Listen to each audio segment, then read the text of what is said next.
Hey everybody, welcome back again to my channel, Smirking Gun Reviews. This is Rob. It's Sunday night. It is just gotten over with. That's right, it's Westworld Season 2. We are at the penultimate episode, which is episode 9, called Vanishing Point. So there will be full spoilers ahead.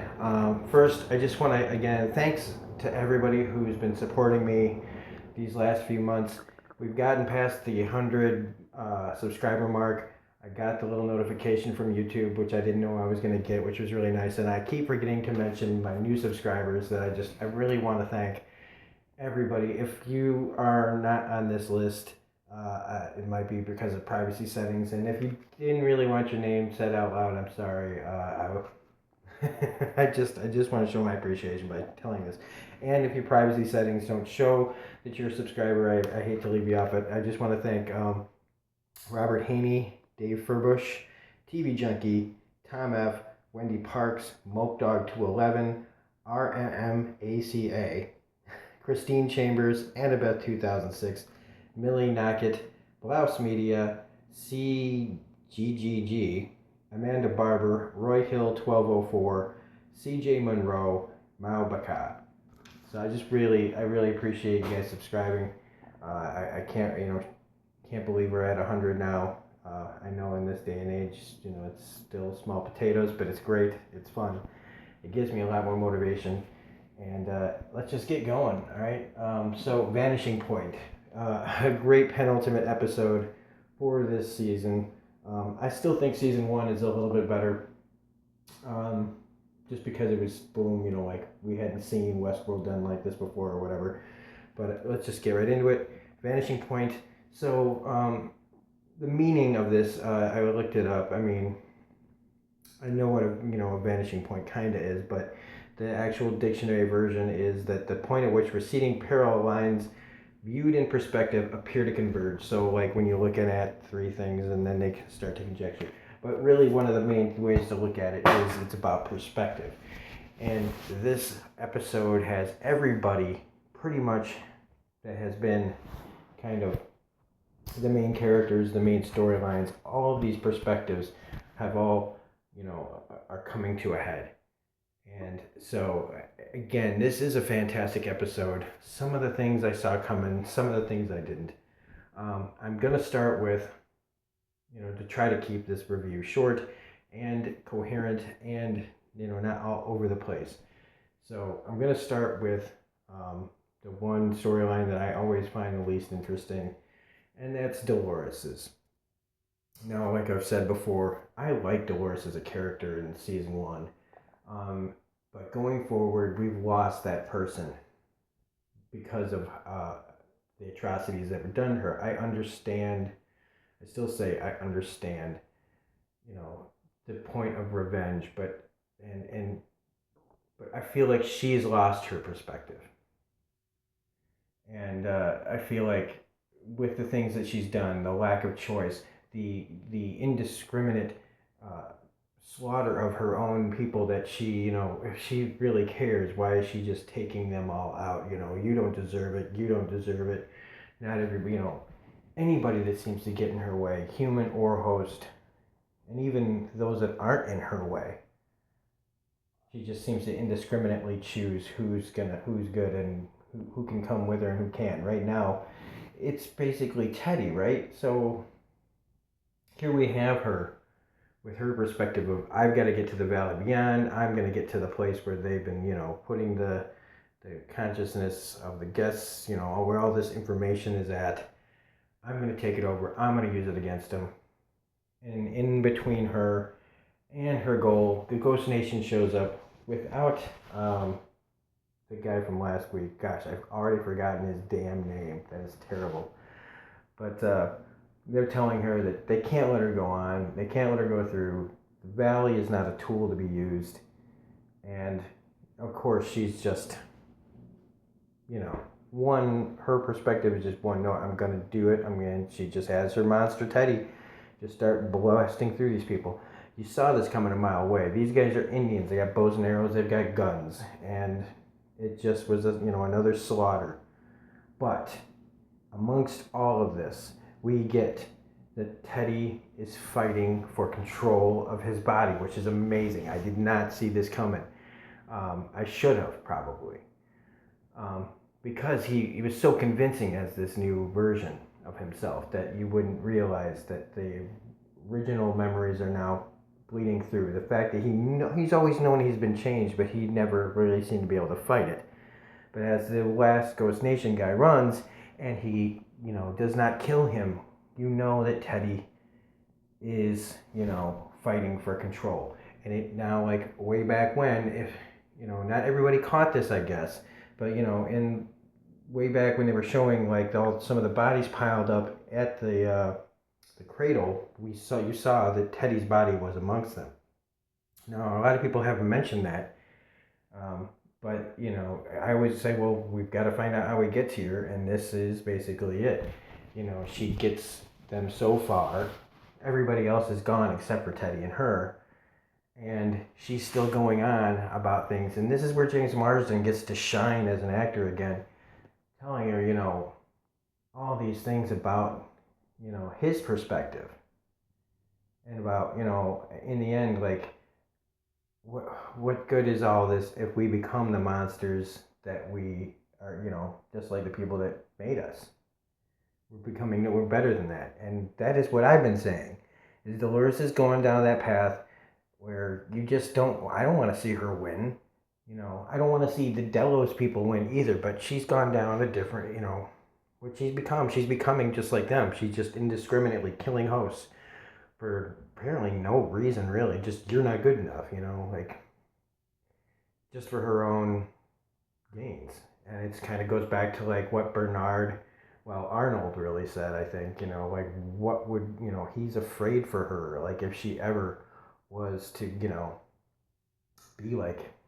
become kind of like how she is now. This is what his worries were way back.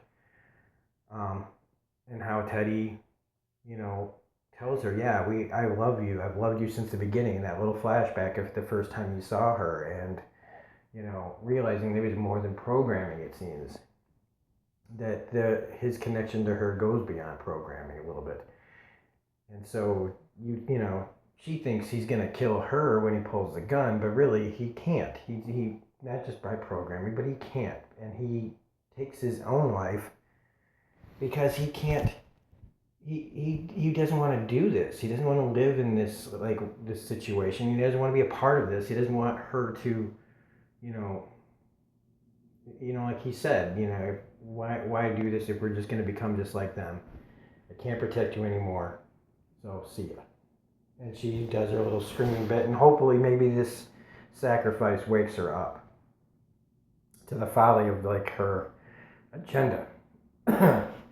So now we've got, let's go to the next little bit of perspectives here. We've got Bernard, his little storyline that's connected with Ford and Elsie and Maeve, and a little bit of Charlotte Hale here, where Hale has figured out how to transfer Maeve's like Wi-Fi abilities, to control the hosts, and she's put it into Clementine as an experiment, so you can see that they can just turn the hosts against each other. So Charlotte's got her plan now, where she can just, wipe out their problem through, an indiscriminate host that just needs to be close enough to cause all this chaos. Now, that's it for Charlotte's story. She just moves on. Like, we can kill Maeve as soon as, we know this works. And, we have Bernard, who is still struggling with Ford in his head, and he wants to go find Elsie, but Ford has to give Maeve his last message, which is a great little speech from Anthony Hopkins, revealing how much that he actually thought that Maeve was his favorite. What have they done to you? These stone-faced men who are just basically trying to fill, holes in themselves. And just how he gives her, in the end, control. Don't let these people do this to you. So we at least know, especially if you've seen the trailer for next week, Maeve going forward is going to be back at full strength, it looks like, and get some patchwork done. So that's exciting. we see that, Ford is still trying to force Bernard to just basically, if you're not going to leave Elsie, we're going to kill her. And, Ford's perspective, he's got his own plans. And since he can't, he thinks that Elsie's just like everybody else, he's trying to force his perspective on Bernard, that we just have to kill her, we have to do this. And Bernard's perspective is, your way is violence, and I know I can find a better way. So he finally, it appears that he gets Ford out of himself, which sucks because I would like more Anthony Hopkins, please, anytime. But that he zip-tied his hands. He didn't want to hurt Elsie. He is trying to prove that he's not he's more than his programming.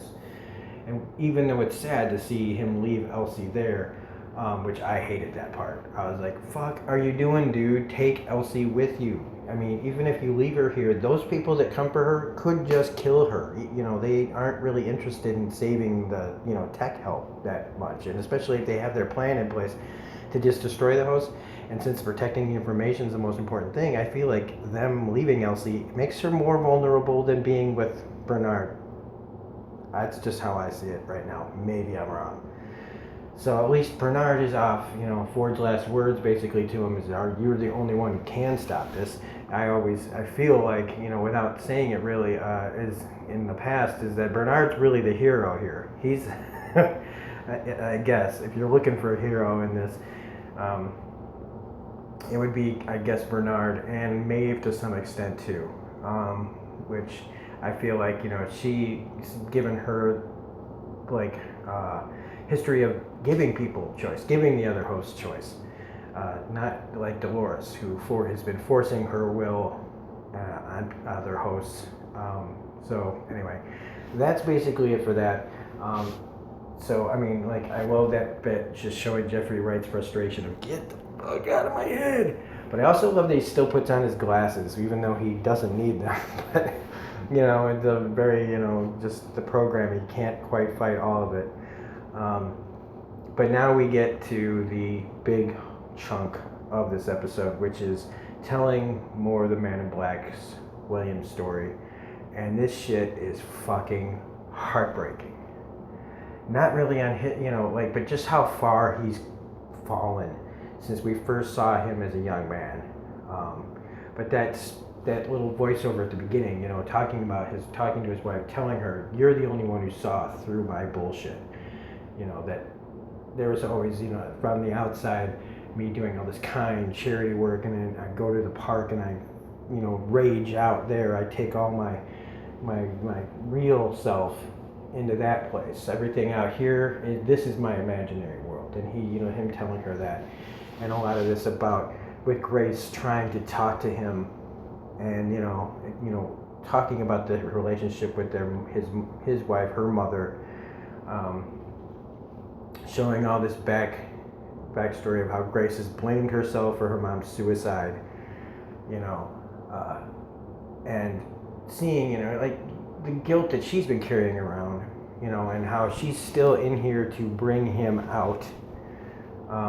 And, you keep thinking, that through some of this, that you're getting through to him somehow. And Grace just shows how smart and how much she's been paying attention and everything.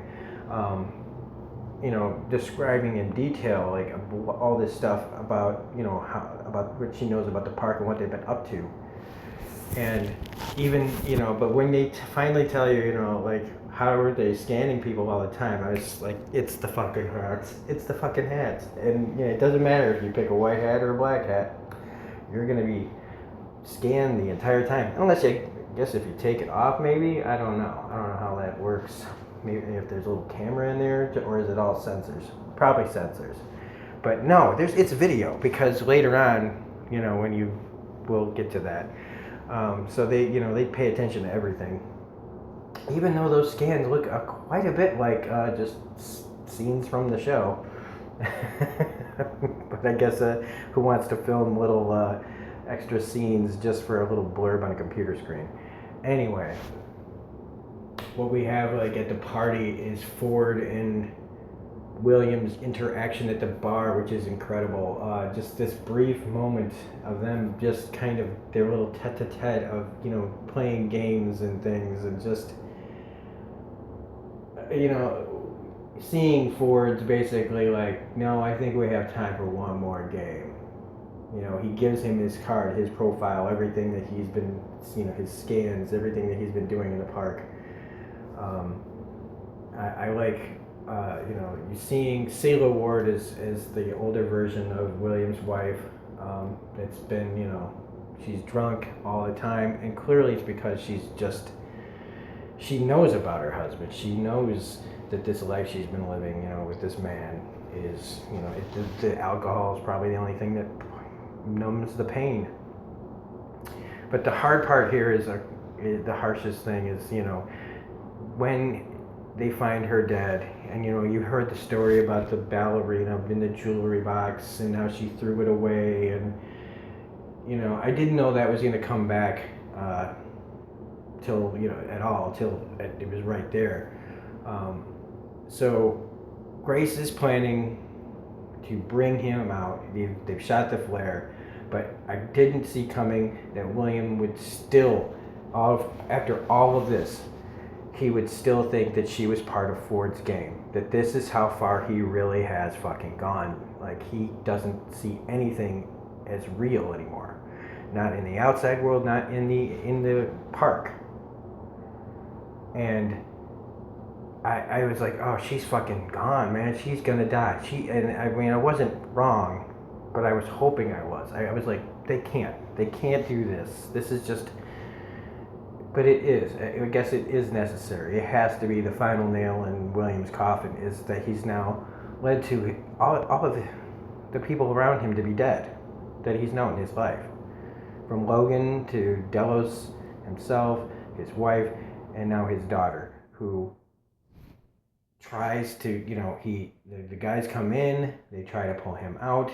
He is completely delusional. He thinks they're all working for Ford, kills all the soldiers, and just when she is going, never reach, he probably would have shot you anyway, but never reach the proof that she is real, that she knows about what's been going on, and instead he guns her down too.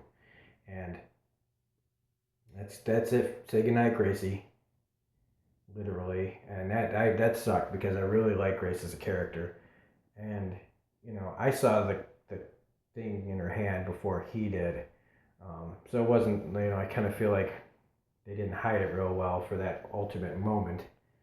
But, you know, him seeing that she had you know, his little card that has all his information on it, realizing that he's just murdered his daughter, you know, and, you know, almost gutted her to find out, you know, the truth.